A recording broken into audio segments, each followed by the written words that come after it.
সময়টা ছিল রাতের বেলা। সময়টা কোন সময়? রাতের বেলা।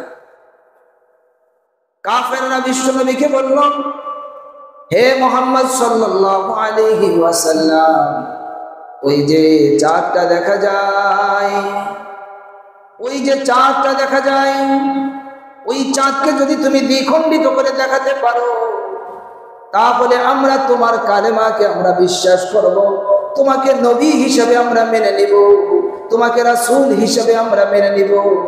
রাসূল পাক সাল্লাল্লাহু আলাইহি ওয়াসাল্লাম বললেন, তোমাদের কথা ঠিক থাকবে তো?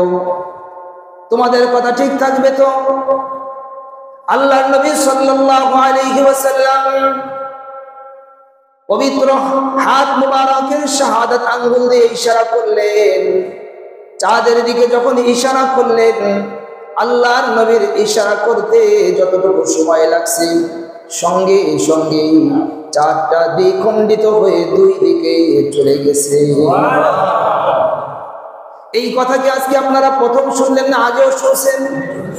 সবাই বলেন, এই কথাটা কি কোনো সহজ ব্যাপার না কঠিন ব্যাপার? এই মুআজিজা কি কোনো সহজ মুআজিজা না কঠিন মুআজিজা? অনেক বড় এক মুআজিজা। দুনিয়ার মানুষ থেকে ওই চাঁদ কত দূরে? আল্লাহর নবী সাল্লাল্লাহু আলাইহি ওয়াসাল্লাম ইশারা করার সঙ্গে সঙ্গে চাঁদটা দ্বিখণ্ডিত হয়ে দুই পাহাড়ের পাশে চলে গেল। দুই চাঁদের মাঝখানে এত বড় ফাঁকা হয়ে গেল, বিশাল বড় ফাঁকা।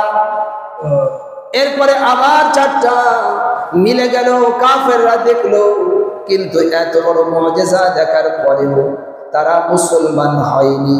আর আমি আর আপনি কোনো কিছুই দেখি নাই। কত দূরের মানুষ, কত পরের মানুষ, আল্লাহর নবীর উপরে আমরা ঈমান এনেছি। জোরে বলেন আল্লাহু আকবার। আরো জোরে বলেন আল্লাহু আকবার।